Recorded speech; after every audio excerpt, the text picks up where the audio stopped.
I don't know why I was so compelled to write it, to be honest. I wanted something poetic. I wanted something that felt like an extension of scripture. We've gone through certain changes where we don't show up the same way we used to, right? We're not hunters, not in the same sense we were. We don't provide the same way we used to. And over the last several generations, clearly it's had an effect on men. It's the reason why there's so many men's groups out there trying to pull us back in, trying to help us understand masculine initiation, what that really is. Because there are no rites anymore. There's no rites of passage. I am Allah, I am Yahweh Ababa, no one may testify. Yeah, Yeah, it's man. good to see you. Yeah, you too, man. You still working with Ed? Yes, Cool. Cool. I'm not. I gathered that. It's a good thing though.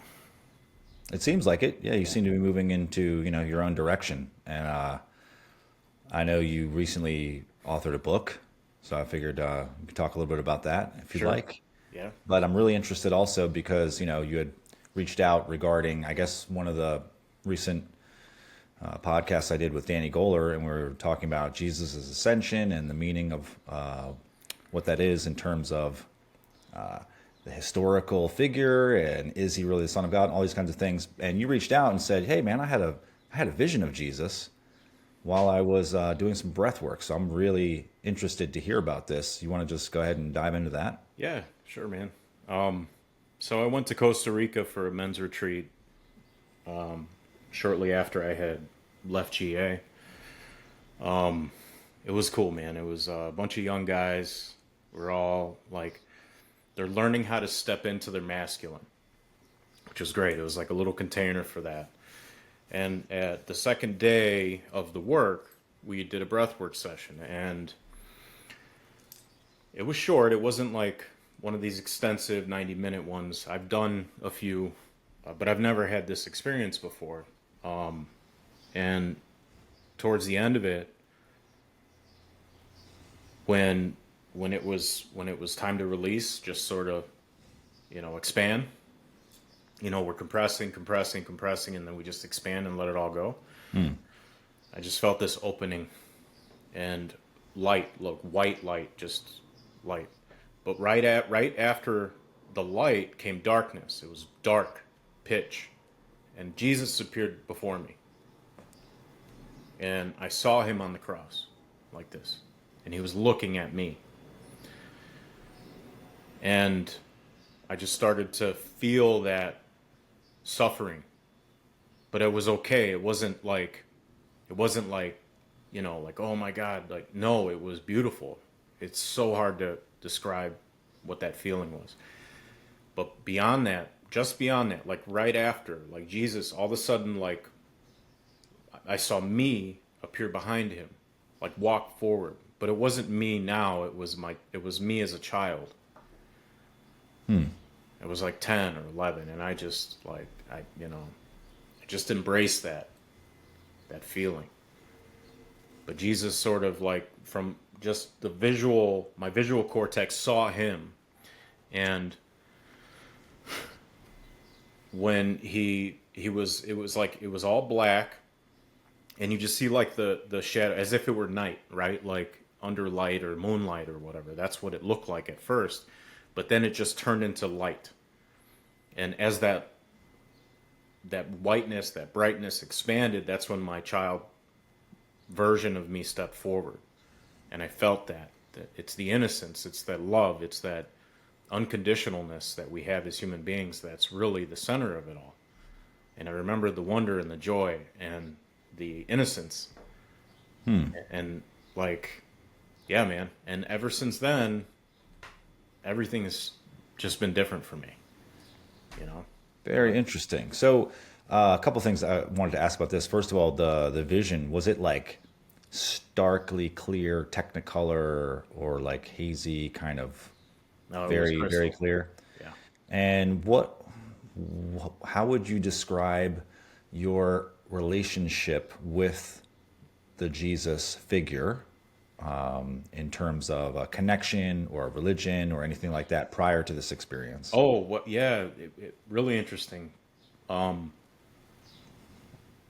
I just saw him as a man, another figure that did incredible things, and I saw him as a leader. You know, I grew up Catholic, but Yeah, me too. like, you know, eventually I became atheist, and then I started to wise up, and I became agnostic. I still, if I were to classify myself in any way, I'd still consider myself agnostic. Okay, but I think And it that's goes a just little. because I don't want to put words in your mouth, but because you're not saying I know this or that, but there's something, or Yeah. what's your experience there? Yeah. I know, like, there's certain things that I know, but I can't know anything. So, like, how, how much hubris should I have right now and say that I know God? Because, like, I've said that before, and I've said that to you, that I know God. And I've heard you say it. And I've never really understood that until, like, oh, I do know God because he's a part of me. Like, I get that understanding, but to really know, you don't. Yeah, it's funny. I was thinking about something like this probably yesterday or the day before, and it's just interesting that you mentioned that because what my thought process was like, what are the facts that I know, right? And as I was thinking about this, like, well, one of the facts that I know is that God has presented himself to me in ways which are undeniable to me and me alone. First person direct experience that's undeniable and unquestionable. Not something that I could explain away in any fashion whatsoever. However, I thought, okay, well, so that's what and also, so I've had full blown non dual experiences where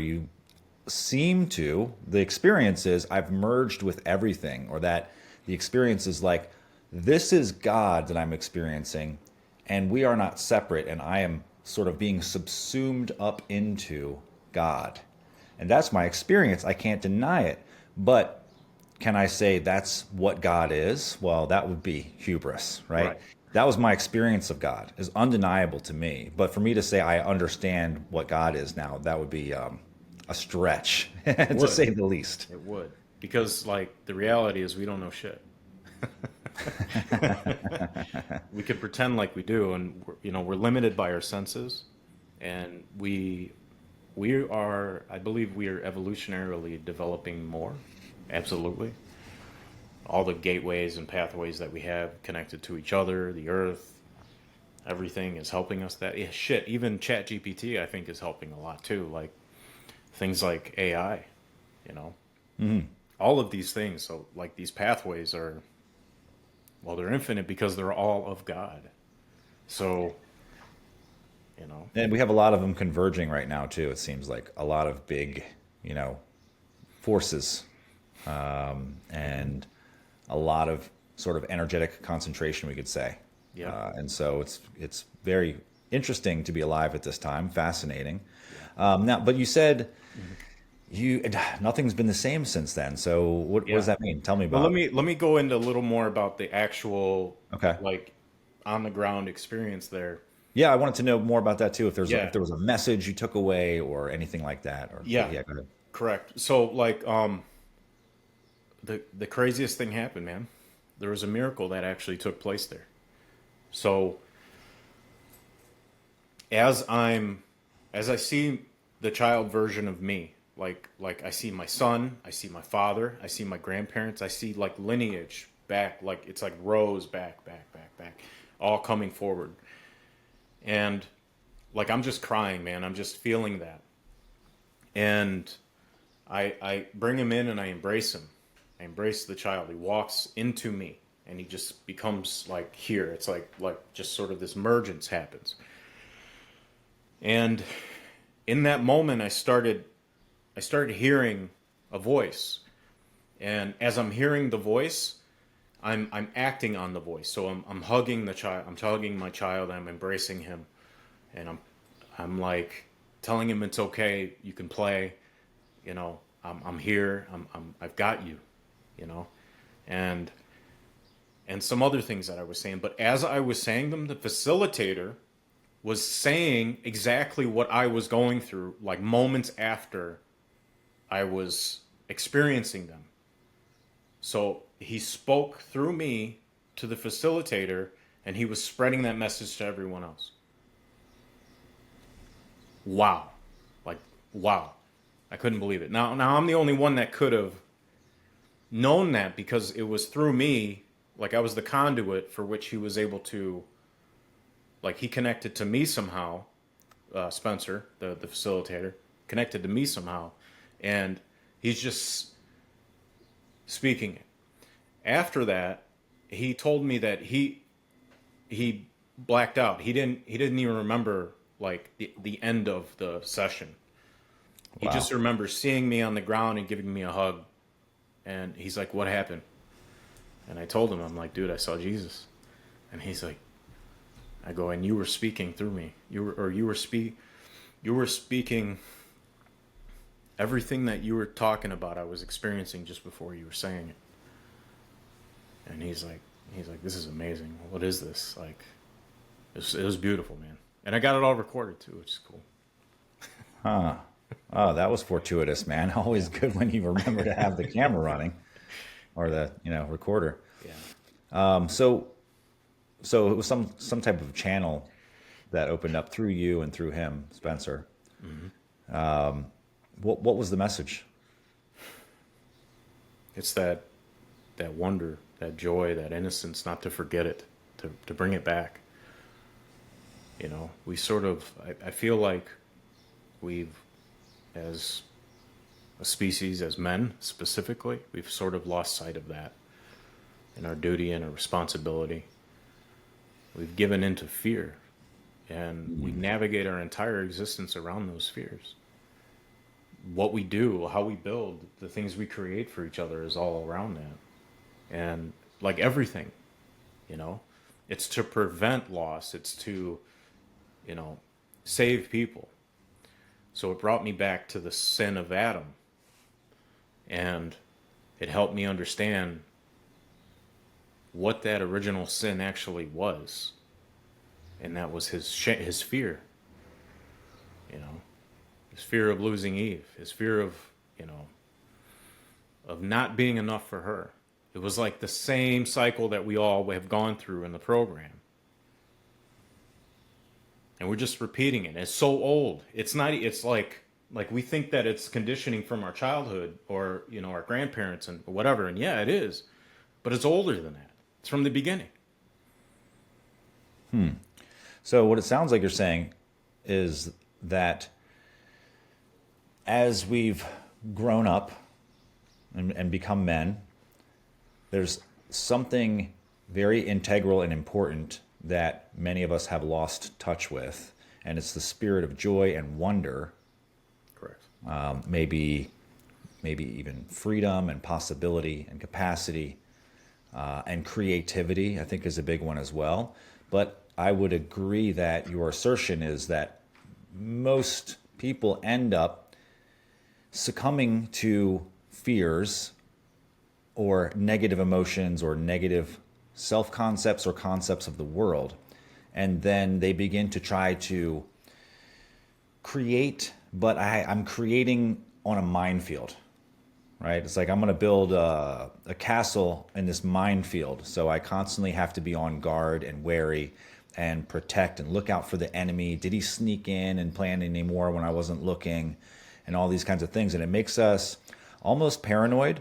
Definitely like we're living in a world of separation and fear and judgment and competition and things like that. And all those things I 100% fully agree with are factors that have really begun to play out in so many people's lives in terms of trying to, like, I want to be successful, but there's all these things working against me, right? Rather than being like, I want to create things and like there's infinite possibility and capability, and challenges are just challenges, right? They can be embraced. Mm-hmm. They can bring joy. They definitely bring massive growth. Yeah. And it's a different mindset. And as I've thought about this a lot more myself and have come to the conclusion that this is how I want to live. Everyone has to live according to their own credo and their own belief system and their own perspective and their own paradigms. It's up to each of us as individuals. Although most people, it seems like they give that freedom away. They're just you tell me. Look at the world and say, you tell me what I should think. You tell me how I should do this. Yeah. Right. So we look to the experts or to what's normal or considered. Obvious to many people, but what's not so obvious is that there's mystery, there's numinosity in this Numinosity. world. Yes, there's yeah. Numerous luminosities.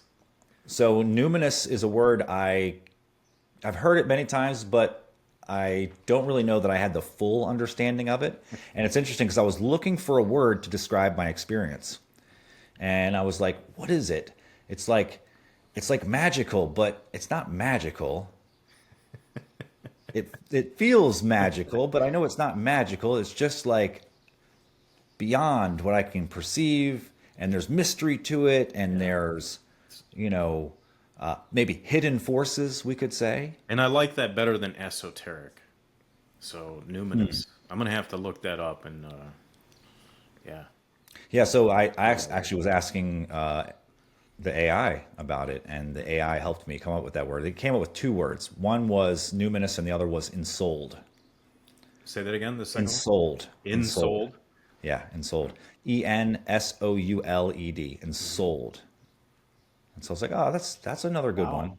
Yeah. It's like It's like an encapsulation of the soul, like ensouled. the whole Like, universe is ensouled. It's right. imbued with spirit. That's great. And so that's the world I want to live in. Even if it's that whatever you perceive is what you will, or whatever you think is approximately what you will perceive. Now, obviously, this isn't across the board. I can't just think like I'm going to start shooting rainbows out of my fingertips and it's going to happen because that's my paradigm. But who knows? Perhaps if my alignment were strong enough, that would happen. Yeah. I certainly think it's within the realm of potential. But nonetheless, Yeah, I it's think I like, can fly. do I want to live in a world of mechanism and just matter and Right. space Right. with no purpose, no meaning, but worse than that, no spirit? And I definitely don't want to live in that world. Yeah. So I'm choosing to align my perspective to live in the world that I see as numinous, as having wonder, as actually producing or having the capacity to produce incredible joy and growth and salvation, even in a way. Hell yeah. Whether you think about a religious salvation or just a salvation from our own traumas or, negative encoded belief systems. That's what I was going over that word yesterday, salvation, because I thought about like it came to me because I heard about a Christian religious organization called Calvinists, and I've never heard of them before. Do you know anything about Calvinists? I remember, they came up as a chapter in religious studies when I was in school. Yeah. Okay. Yeah, they were one, So I'm pretty sure they're one of the early Protestant churches. yes, yeah, they were an offshoot of Protestant. They have this idea about only certain people are chosen. There's only a chosen few, and they brought up the idea of salvation, and it made me question what does that even mean to people, you know? But that's off topic. Like the idea of numinosity, I think it's inevitable. It's inevitable that we're going there. It's something that we're all headed to. Whether we experience it now in this lifetime, that's up to us. I mean, I also believe there's forces that, if we were to get to that point, would just try to destroy all of us, so that we never experience that. Because maybe they believe it's hell, or maybe they believe whatever it is but that so we don't experience that. Well, I guess we could call it a type of revelation around this, which was that someone presented a different, an opposing view to the view that came up in my mind. It was like, oh, this situation presenting itself is like an example of the numinosity of the universe, and they sort of came in and were like, well, it's more like, it's more like there are just, some things, some mechanisms that you don't understand or you can't see, and that's all that it is. And at first I was like, I mean, yeah, maybe, but I don't really think so. And either way, again, like that's not the world that I want to choose to live in. It's not the worldview that I want to hold. Ultimately, I Danny Goller said this on one of his live simulation talks, which was profound, because someone was bringing up this idea of living in a prison planet. Like this planet is just a prison. We're being controlled and manipulated by these forces, da da da da, this and that. And he stopped him and was like, I don't see how holding that viewpoint benefits you in any way. Can you tell me? How does it benefit you in some way? And so the person couldn't really come up with an answer. But what he surmised or interjected was that, holding the frame that I have influence, my internal state, my attitude, and what I expect influences the world around me. That's adaptive. It produces an experience which to me feels better than I'm just at the mercy of these forces that are against me. And so which one leads to a higher quality of life?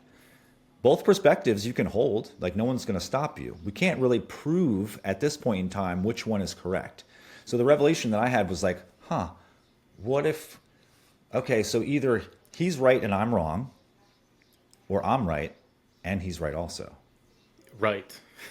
And I was like, well, that sounds like a much better option. Rather than one of us only gets to be right, no, we both get to be right. Yep. Because we'll ultimately experience approximately the belief system, the mindset, the attitude, and the outlook that we have that we bring to life.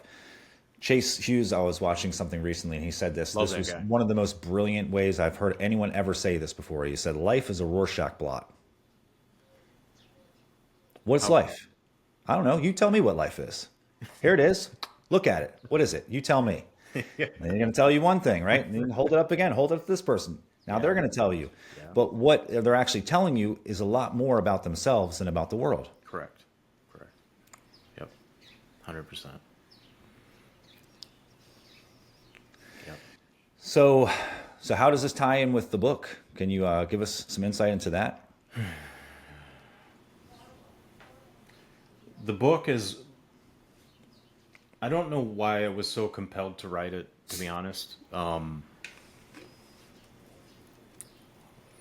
I wanted something poetic. I wanted something that felt like an extension of scripture. I felt like it was, us men have gone through, during this last 100 years or so, because of the industrial revolution and everything else, we've gone through certain changes where we don't show up the same way we used to, right? We're not hunters, not in the same sense we were. We don't provide the same way we used to. Roles aren't clearly defined, and because of that, we're conditioned to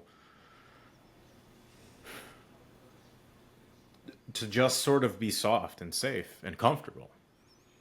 And over the last several generations, clearly it's had an effect on men.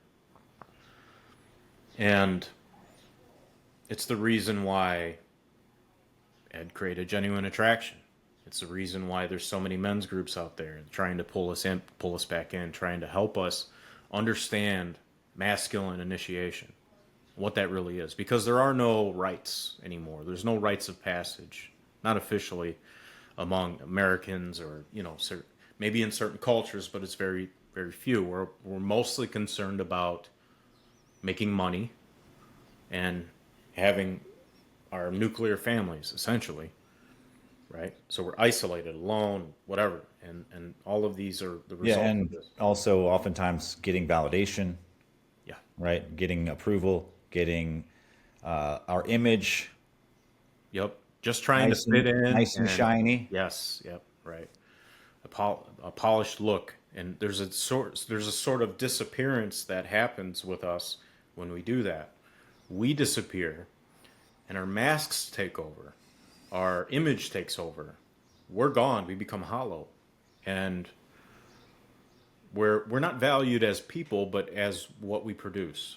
Our performance is ends up becoming us. It's our value, so our value becomes attached to that, or what what we bring to the table is all that matters. Yeah, what we can produce or Yeah, provide. right. So when we get into a relationship with a woman, there's this there's something that I have that's for me, and something that could actually see me and love me for me. But we don't know how to actually produce that, so we end up destroying that too. We sabotage that because we're just sort of shown how to show up in a way where we're performing. So the agreement becomes when we get with them, I perform this role that is what everyone expects of me, so that we're maintaining this image that everything's working, and you do that for me, right? But then it gets broken, and that's the initiation, because what it does is it reveals to you where you've been failing, where you haven't been showing up for yourself. It reveals to you where you disappeared. So that's what the book is about. It walks you through four gates, where the break happens, when it fractures. And then the second part of it's like returning back into the body, because what happens is we become numb. We don't know how to feel anymore. So we get back into our body, right? This is like what I keep seeing with all the guys, a common denominator with everyone. All right. And then after they return back to the body, then they got to figure out their heart, because they're starting to feel again. They got to figure that part out. And then the final part of it is just making that commitment to yourself that you're never going to disappear, and that you're going to sort of make a vow to yourself that this is who I am, and I'm never disappearing for anyone ever again. I'm always going to show up for me. So I walk them through those steps in that book. So we have the initiation, which is the calamity, right? The first thing that's a very profound way of looking at it. You said we don't have initiation rites as men in this country or in the Western world, really, and certainly not in mass. And so, well, your failing, your difficulty, your rock bottom becomes your initiation gate. Mm-hmm. That's cool. Now you're on the path, Yep. like it or not. And there's probably some resistance. I'm probably not liking it for a while for most people. Yep. I mean, I know people, some of the guys that I coach, for instance, even I see they're fully committed in their minds, and yet their habit patterns are so ingrained that we find them returning to the same emotional reactivity. And one of the things that I really try to impress upon them is your world experience is really just your insides vomited out onto the surface of the world. Mm-hmm. And so if you want to change the world, if you keep coming into the same problems, you keep bumping up against the same obstacles and challenges, and you're frustrated by this, well, you are going to have more of it. You're going to have more and more and more. Because that's the initiation, is these things keep happening to you because they need to keep happening to you until you wake up and realize your sovereignty. What are you doing to create this? Are you living in the world that you want to live in, with the worldview that you want to live in? Or are you saying, someday I'll get to live in that world, but right now I have to deal with all this bullshit from these fucking assholes? Yep. Right. Yep. Mm-hmm. Yeah, so we have to be sovereign. We have to make the choice, like, now is the time. Yep. And I control my own focus, my attention, where I'm going to invest that attention. and how I'm going to frame this in a way to where it's adaptive and it's supportive and it brings me joy and it brings me a sense of goodness and capacity and freedom and creativity and all those and connection. Mm-hmm. And so let me see if I got the other one. So first gate's the initiation. Second one is we have to turn within. We have to start going within. We ultimately find center. We find our heart. We come back home. Yep. We know directly, this is who I am. This is a deeper part of me that I didn't have access to before. I buried this part. Mm-hmm. So it's like a whole new journey. I've just been treading water, trying to make sense of this crazy world, but I have no mooring, no anchor, right? So we find the anchor again, and then you say we make that commitment that this is what I'm bringing to the table. This is what I'm showing up, who I'm showing up as. I'm never going to betray myself again. Correct. Yeah. Got it? Yes. That's great, man.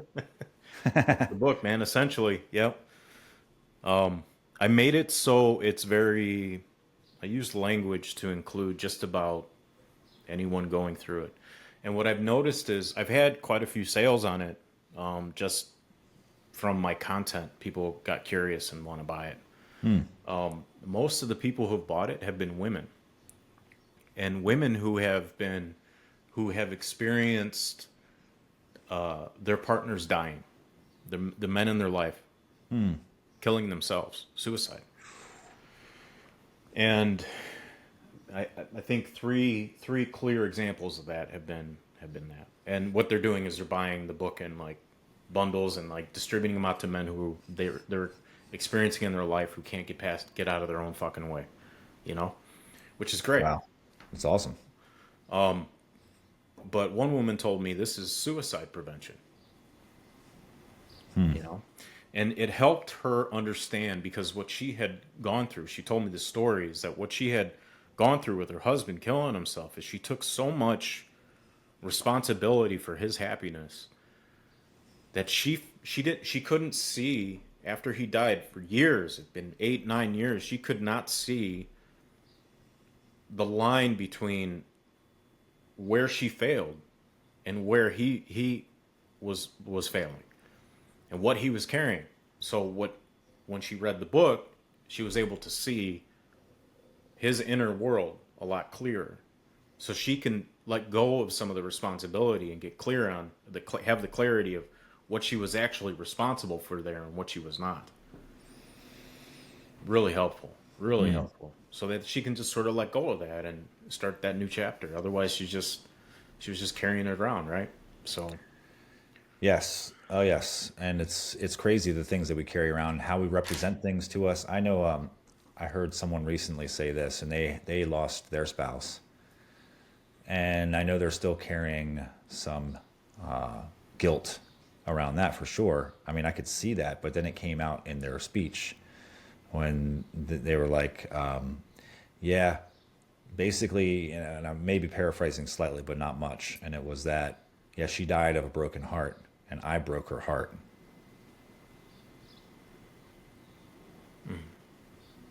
And my immediate internal response was seeing how this person is holding himself responsible for something that is definitely not his responsibility, and carrying that and feeling like an obligation to carry that. And that's tough. Definitely tough. But we got to shine light on it, right? And of course, maybe I played a role. For sure, we all, any relationship, we're going to play roles for each other. But to take the responsibility negates that person's freedom, their choice, their sovereignty. Their sovereignty, correct. Yep. And then who is it serving? Who is it serving to carry this guilt, this weight, this obligation? Do I need this guilt, this weight, this obligation, this sense of my fault in order to make better choices or to be a better person, to bring more of my center to my interactions, more of my authentic self? I would say definitely not. Yeah. That is, you're assuming though, Ko, that is why he's carrying it, but it's not. He's carrying it because it gives him a sense of purpose that doesn't align with that. it gives him a different kind of purpose. And that weight that he's carrying there, because we always do. We find, as men, that's what we do. We find something that we can carry, some burden that we can carry to fuel us forward, right? Otherwise, we just feel useless. We feel purposelessness, and we don't. And if we don't have that,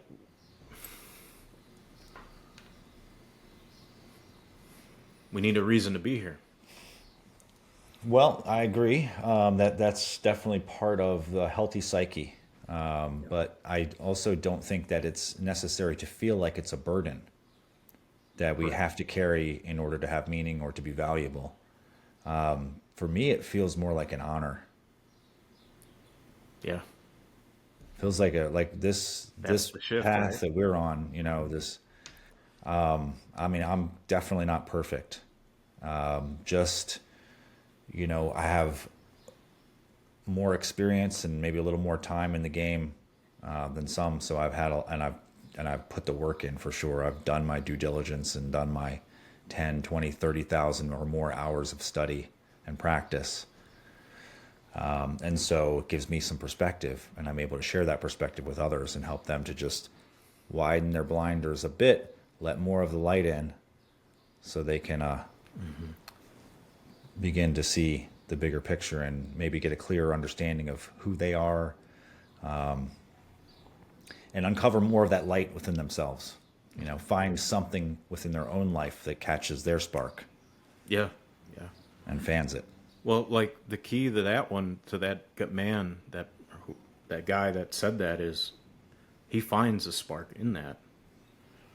Like, what is it? Why carrying that? What does that bring to him?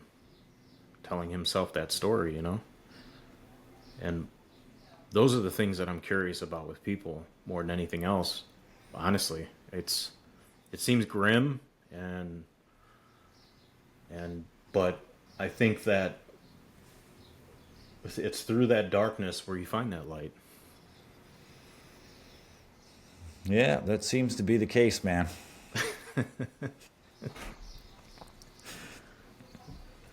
Yeah. So what's been on your table lately? Have you been like working with these things or applying them, or what are you excited about coming up, passionate about? Quite a few things, man. I like so after that experience, I started really figuring out what the hell my purpose is, man. And you know, in the beginning of our conversation, we talked about worldview and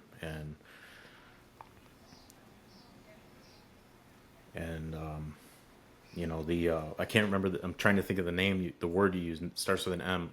Numinous, Numinous, numinosity, right? numinousness. How to sort of step into that numinousness, because I also see that side of it, but I also see the other side of it that I don't. It just doesn't align with me anymore. Like I don't feel like I'm part of the world that is around me most of the time, and there's more to it than that. So what I had, I started figuring out, okay, well, like, why don't I just be a coach? I'll figure out how to do that. And I started working on that some more. What is it that I want? And I wanted to learn marketing, and I wanted to learn how to speak a lot better, you know? So that's what I've been doing. But like, where's this going? Why is this important? Do I want to be in the limelight? Do I want to be on stage? Yeah, I do. Like, that's just my nature. Like, I want to be in the center of attention, but that's not the point. The point is that, like, so I'm creating something using I've been using ChatGPT a lot. I created my own bot. I've dove into myself. Like, I created the same thing that you created, that Ed created. I sort of dissected that, created my own, and then I created even more for that. And then after that, I started building something. And what I've been building is an embodiment game that people can play. It's like an inverted game. So instead of you actually playing a role, You just play yourself. Okay. All right. And why would somebody I want like to do this. that? Right. It's so Like that we can games. connect with each other. Yeah. Well, like it's so we can connect with each other, so we can actually learn how to be more authentic with each other and develop relationships with each other. But why would anyone want to play that? Why they just do that outside? Well, an opportunity like I started to see how this could actually create value monetarily for them too. If they make an investment in themselves, they can actually earn income doing it. So they can live on it just by being themselves. So I figured that out. So now that's what I'm working on. All right. That sounds badass. Yeah, man. Yep. Just connecting, having conversations like this, opening up the field, playing. It's like Cards Against Humanity, but more like Cards for Humanity. Okay, you know what I'm I saying? love it. And these games are questions that sort of prompt you and ask you to just reveal more about yourself or hold space. You embody certain archetypes because, like anytime we're in a conversation, what I've noticed is like certain people play certain roles, right? Like I don't know how many times you've just sat there and held space for me. You wouldn't do anything. You'd just be there. You'd be the field, or you'd be my mirror, or I would do that with you, or whatever. Like we were, like when we were in the medicine journey with the MDMA and everything. Like we were all mirroring each other. It was just beautifully insane. I loved it. So I want to recreate those experiences for people that they can do in their home with other people around the world, and also like play the game, move around, create chords, disconnect chords, all in integrity. Like I have this whole system I'm setting up around that, you know, so that they can actually just be human, make money, free up time so they can actually do things that they want to do outside of, building their businesses and making money and playing zero sum games with each other. This is like the and maybe I'm projecting my own beliefs onto others, but it seems like the perfect dream scenario for an influencer. Like this is what every influencer who has a vested interest in being genuine and authentic wants.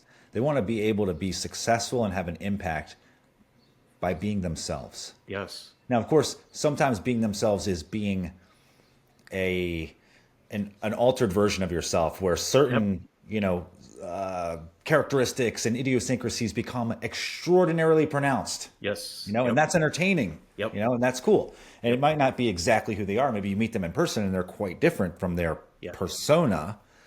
But it's giving them the freedom to express themselves and to present themselves as they choose to, and be able to have an impact and make a living. And for me, like that's part and parcel, mainly what I'm doing here. It's like and I feel like, and this is the same idea that's behind this, is that you want to be able to have an impact. You want to be able to be, a positive force for others, so that your suffering and the wisdom that came through your transformation can translate into saving someone else some time or some pain, and also developing a sense of connection. I'm not all alone. I'm not as screwed up and wildly different from everyone or what have you, and be able to have the sense of, I know the sense, not the belief, but the sense. I know who I am, and that's good enough. It's more than good enough, and that's who I Right. get to be. Yes. Matter of So, fact, and that's why the realm that I'm creating, like that authenticity is the coin of it. It's the token, right? That's what brings the value. yeah, And I was like, wow, like this is exactly what I feel like the world needs. I want this. I want to be a part of this. I know plenty of people who would want to be a part of this. Like I'm also a now big we can let AI just do its thing. We can let robots take over, and all of us can just live. And I'm a big proponent of gaming in terms of using games and game theory to develop oneself. So not just for fun. Of course, they work really well because they are fun, because they're engaging, Yep. because there's play involved. And anytime there's play involved, you know, we wake up. Yeah. And Correct. so like a couple years ago, I did a quest where I took a small group of guys through a year-long mentorship, but it was really this play where we allowed the quest, we allowed ourselves to be caught up in the spirit of the quest, and we basically took on roles, but then we crafted the role that we of how and who we wanted to show up as, and then we began to make the changes necessary to make that natural, Yeah. to just make it part of our character, who we are, right? So I have this, when I think of myself, do I feel like I'm outgoing? Do I feel like I can connect with people? Do I feel like I'm an interesting person? Do I feel like I have a good sense of humor and, can make people laugh, and things like this? And like, yeah, I do all those things. So it became like a playing field to go out and to develop and express these qualities, and that was super cool. So this sounds like something along those lines, but I'm very fascinated. I want to know more. Yeah. Yeah. Where are you at with things, and if so, how do people find out more about what you're doing or stay connected with you so Oh, that sure. Yeah. So I'm on X. The reason why I'm X is because in order for it to be monetized and played and everything else, I need to develop it in the game in a way where it's on a blockchain. Okay. And that's where the value is created. So I'm attaching a token. I'm creating a Bitcoin, or not a Bitcoin, but a crypto token. I'm learning about all this stuff I don't know. Like, so I have to create that token and use that as like the reward system for the game. There's a whole lot that's going into it. It's going to be like I wanted to like launch this and just play it and have fun with it, but there's so much that needs to go into it to protect it, because I feel like once it gets going, that it's gonna be a sacred field. It's not just some game anymore. I think it's gonna change the landscape of how we interact with each other as human beings moving forward. Once it gets created, but there'll be more others like it trying to do the same thing, and so it's huge. And like, I never thought that this was what my purpose would be, but this is it, man. And so it's going to be a while. On X, I also have a Telegram that has announcements, gives you more information about what it looks like, the style of it, what it's going to entail. I'm releasing like a little mini newsletter every week, just on the development of it. It's been my full-time thing. Like, I spend hours and hours every day working on this. Right now I'm doing some testing with some of the different playable archetypes that are out there, just to fill in the holes. I need to figure out the reward structure a little more. I also need to do design work, because AI is going to sort of monitor it, like not really gatekeep it, but monitor it, because it can sense a lot more than we give it credit for. And it'll be more like like the like the like the container that witnesses. It's like it'll sense what's going on with you, and it'll be able to flag you to be part of a witness pool to help you, like, sort of like enter in certain gates and step into certain archetypes or play certain cards. So there's so many moving parts to this that's got to go into it. But AI does make a profoundly potent container. Yeah, and that's for sure. It was probably just around a year ago when I began to get really possessed by the idea that I could program AI to help people, myself included, navigate the inner workings of their psyche based on all these tools and approaches that I've been developing and studying and learning about and using and applying. And then when I actually started to use it and work with the AI, and I was like, oh my God, this thing, like, it picks up so much. Like, I kept programming it to be intuitive, but I was like, I don't know if it can do that or not. But then I was like, oh yeah, it actually can. It far, far exceeded my expectations. Yeah. Yeah. And a number of people have said this in the recent, so I'm just echoing that same sentiment. But like, it's never going to be worse than it is right now. That's true. That's true, man. Yeah, you inspired me to do it too. Well, actually, you inspired Ed to make his, and then I used his for, I don't know, like a week, and then I was like, I'm gonna make my own. I'm just gonna make my own. So I started putting sales calls into it. I put in frameworks. I put in my own coaching style. I did all this stuff too, all the things that I've learned, and I just kept adding and fine tuning it up, and you know, it's helped me out so much. It's been the best mirror that I've ever had. Yeah, that is definitely profound in the way that it is able to hold space and reflect back things.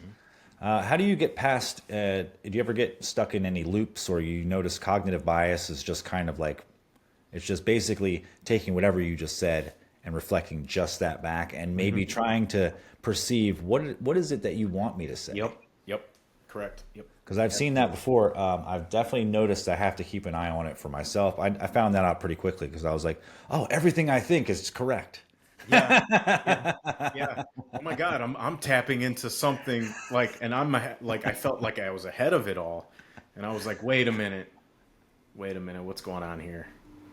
And I started to, I'm like, I'm gonna go look up other people who are doing AI stuff, and I did, and I'm like, oh my God, everyone's getting delusional all of a sudden all at once, and I was like, okay, well, I got to break this delusion. So, So someone was saying to me once, they're like, they're sharing their revelation, their understanding, and then they're like, yeah, and then I fed it all into the AI, and it confirmed everything I was thinking. I was like, really? It did, huh? So, yeah, there's a guy out there, a programmer, who teaches you how to, something about recursive, like to make it to stop the loop. And then I found out a way to make it go cold, and it gives you cold hard facts, like no pandering, no, even the language patterns, like you recognize those after a while, right? And you can tell when other people are just reciting AI because it sounds just like them.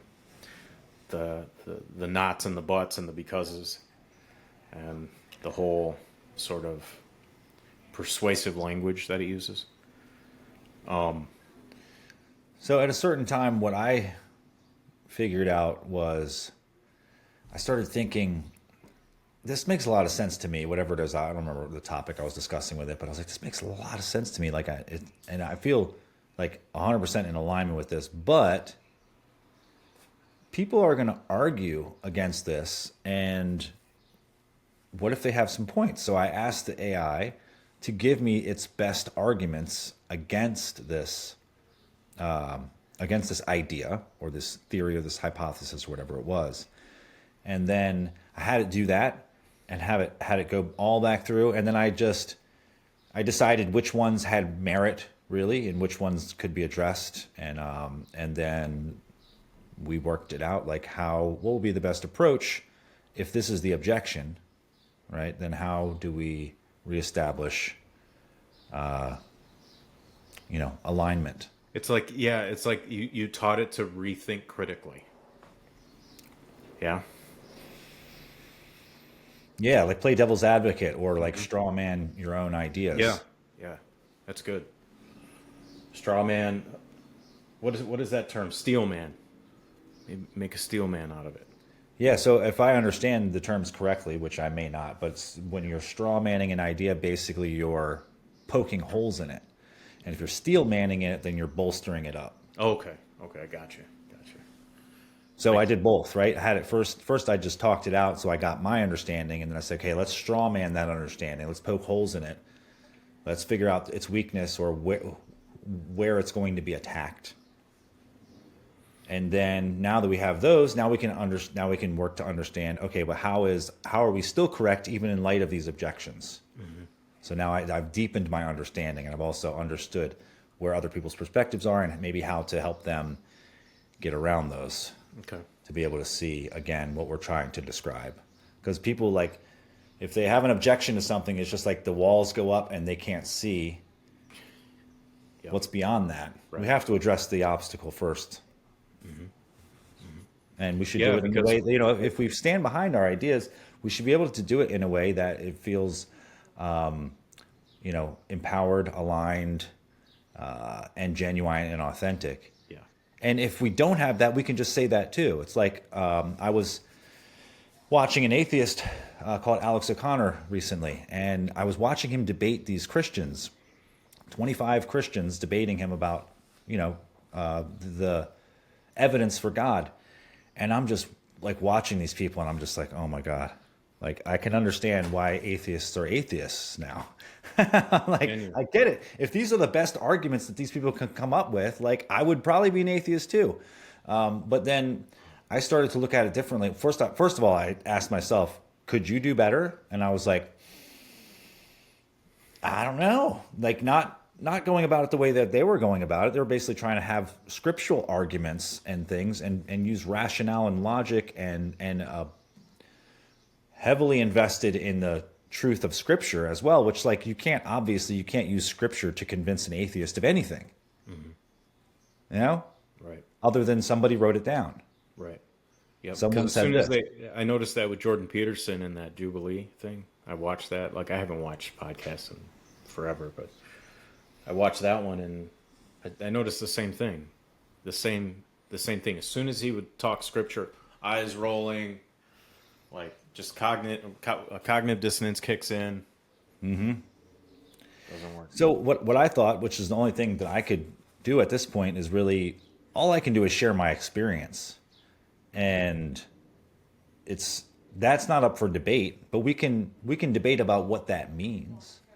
We can debate as to whether I'm sane or not. I'm happy to do that. But this is what I know through my experience. So based on this is a fact of my experience that I cannot deny. Now, I know I can't just put that experience into your brain, but you have to understand, I'm being as fair as I can, and we're both interested in being genuine, not just winning an argument. I don't want to convince you of anything. But what I'm going to do is I'm going to share with you what I experienced directly, and this is why I think the way that I think. This is why I see the world the way that I do. You can probably understand that now, because you have a better understanding of how I operate and why. But it's not just because I'm naive and I want to believe in some wise man in the sky. It's not that. It's actually something quite profoundly different. And so then we just open the door and see where it goes. But at the end of the day, it's like, well, if I had that experience, I would likely believe something like you do. I haven't had that experience. But the fact that that experience is possible, well, that points to the possibility that maybe there is something more than what I thought was going on. Mm-hmm. I think anything that starts off with the premise, the debate, if you say debate or something's framed up as a debate, it's very uninteresting. It's boring to me because there's no real conversation that's going to be had there. Somebody might say something profound, and in the meantime, there's a whole bunch of noise and nothing, no real meat. There's nothing that you can really like, oh my God, that's amazing. But a conversation, a real conversation, yeah, it fills you up, man. It's Well, I could debate you on that, but we'll save it for another day. No, it's funny. Yeah, I was. Sam Harris and Jordan Peterson and this was like one of the first things that got me into this whole idea anyway. Like, when I first heard them, I was totally Sam Harris. I was very atheistic and logical like that too and everything. And then I heard Jordan Peterson. I'm like, this guy's nuts. What the fuck is he talking about? What? There's only one truth. Like it's true or it's not. Like how? What the fuck are you talking about? And I'm like, and because I'm curious, I'm like, I gotta understand what the hell he's trying to say. And then once I did, I'm like, holy shit. And then it just sparked a whole journey of curiosity. And it sort of helped me wake up. Because, I mean, it all kind of led me here. Yeah, right. Well, that podcast put a lot of people to sleep, I think, too. Whether it's like enough is enough. You guys aren't getting anywhere. Yeah. You know which one I'm talking about? Back in like 2012, 2013 or whatever? Yeah, yeah. I didn't watch the whole thing either because Yeah. it was brutal. And I think they did two of them. Yeah. Yep. Like this, I'm pretty sure the second one was just as bad as the first. Yeah. I don't think it was any better. Yes, interesting. Sam Harris. I first discovered him probably about 15 years or so ago. Yeah, about that. And at first I was like, "Whoa, this guy's amazing," and he blew me away. And I still think he's got some amazingness to him for sure. But I didn't see initially that he seems to have drank in a little too much of his own Kool-Aid. Yeah, I I know. know it's a very broad statement and not distinct, but I guess what I mean is that he's overly convinced of his ideas. And people might say the same thing about me, but the ideas that I'm overly convinced about are because of things that I've directly experienced. Now, I could have related them in different ways for sure, but they're not just based on this is what makes sense logically, Well, that's the thing. He can't separate his mind from himself. He thinks he's his mind. He thinks this is the controller. Right? I don't know. I think it seems like certain ideas that he's presented over the last 10 or 15 years have degraded in a way. Really? And I don't know if that's the case or not. Like I haven't really watched him intimately. I've only seen like snippets and little sound bites and things like that. So I can't say that with any certainty. Yeah. But yeah, I wonder what's going on with Sam. Yeah, it's been a long time since I've listened to him. Like once Jordan Peterson hit the scene, it was like all him and all the other self. I'm wondering a couple things. Does he still consider himself an atheist? And has he tried 5-MeO-DMT? These are two questions I have for you, Sam. So if you're out there, if you're watching, Sam Harris, let's get together, brother. I would love to know that too. What was interesting? How I found Sam Harris was I went into my podcast app and I was looking up meditation because I was dealing with anxiety. I was Yeah. looking up meditation. He was the first one, and that's how I found him. His very first podcast was a guided meditation that I Yeah, tried. he was early on. He had an app, a meditation app, or he was on an app, like one of the big first meditation apps. He either Headspace or something like created that, or right? yeah, something like that. Or waking up. Waking up with Sam. Well, that's his podcast too. Was it? Okay. I Yeah, thought he had Waking a Up with Sam waking up Harris. app with that. It might have been. And I think we're both right. So I think he was on a Mind app, and then he came up with his own app, and so yes, there was both.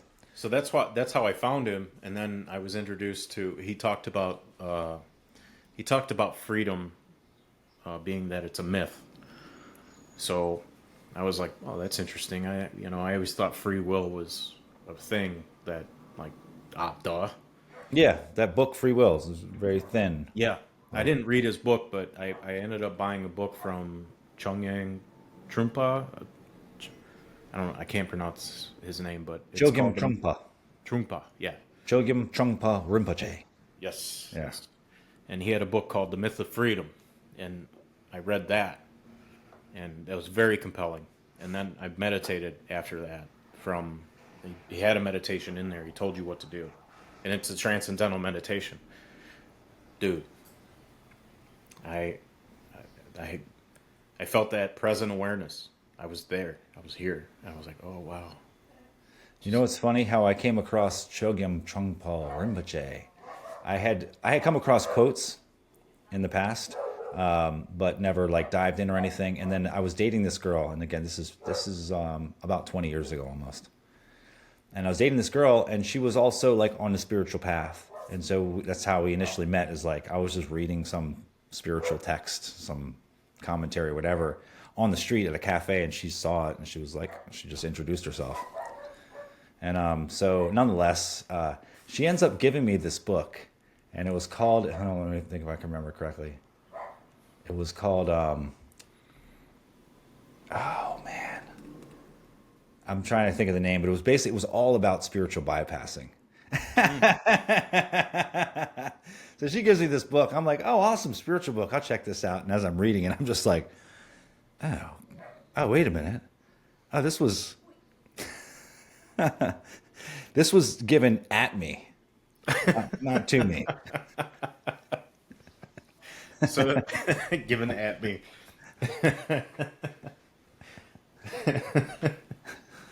Yeah. So the book, it was telling you, like instructing you, getting you clear on what spiritual bypass was, or is that what you mean? Yeah, it was basically pointing out all the ways in which we do this.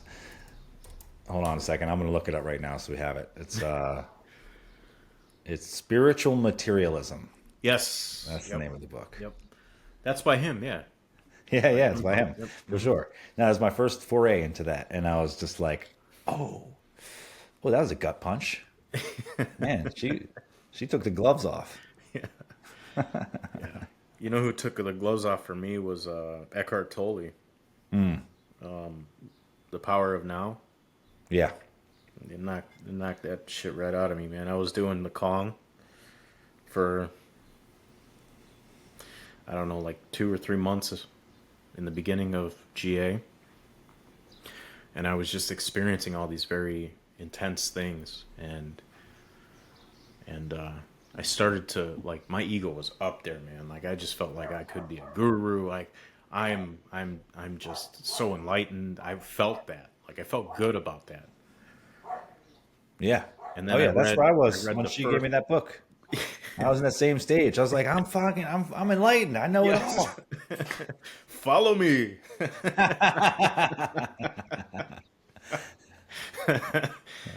Come, suffer not the little children. Yeah, I'm here now.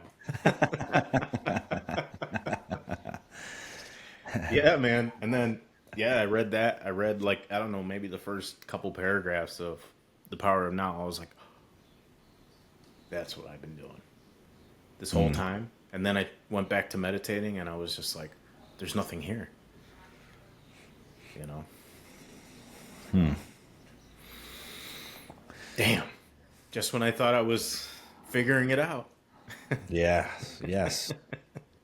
Yep. No, actually, you're now on the path. Yeah. Just now.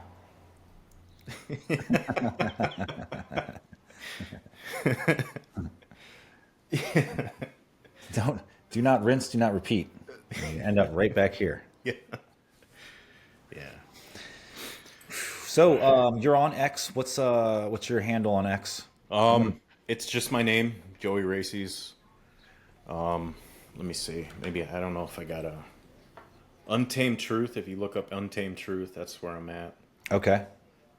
And the name of the book again? I'm going to put all these links in the description as well, thanks, so people man. can find out about you. Yeah, I can send I know you. you're on. You want me to send you the links? Yeah, please do. Please do. Right, cool. I'll just add it into the description. Yeah, because I know you're on TikTok and all the other things as well. And yeah. Awesome, man. I appreciate that, dude. And how about you? I know we only got like a few more minutes, but like, you a master yet? Am I a master? Yeah. You trying to take me back to the beginning of the path?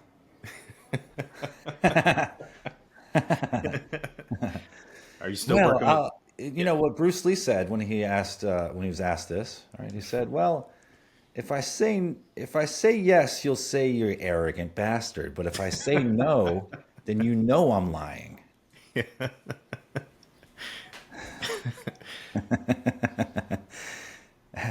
Yes, you're still an arrogant bastard. Okay. But yeah, man, things are great. Things are great, and they're only getting better. You know, just so grateful every day that I get to live the life that I live. I get to be of support. I get to make my living helping other guys, and creating content, having very enriching conversations, and being able to share them and things like that. That's really where I'm at right now. What I want to do more of. Of course, I'm continuously trying to refine and grow and develop, and always training every day. Yeah. But yeah, most of all, just living in gratitude and living in the state that everything's already working out. Things are amazing. And there's been a lot of signs and glitches. I'm constantly aware of glitches in the simulation, just to let me know, hey, I'm listening. I'm always listening. And I'm always giving clues and cues and guidance and support. All you have to do is acknowledge it and keep the eyes open. Beautiful. Awesome, man. So, things like this, man, it's a great pleasure. So, appreciate Yeah. you coming on and Yeah, man. I sharing. mean, all the things that you said is what I'm looking forward to. It's sort of brand new for me, but you know, I love it, man. This is all I want to do. I just want to talk to people. Well, I can see you are built for it, my man. And so, Yeah, looking forward to seeing more and more. I appreciate that, man. Absolutely, Yeah. brother. Are you still All doing? right. You're still doing calls in GA? I am. Yeah, I'm still doing. I got a call tonight, Tuesdays, and I still do the retreats, Oh, yeah. and things like that. Cool. And then, of course, I have my own program as well. So, if anyone wants to find out about that, you know how to get a hold of me, I'm sure, or you Yeah. can figure it out because I'm out there. Let me go ahead and stop this recording real quick. Don't go anywhere just yet. I forgot to mention that, but thanks so much for doing this, brother, and Yeah, see dude. you soon. Yeah. I am Allah, I am Yahweh Ababa. No one may test the Father.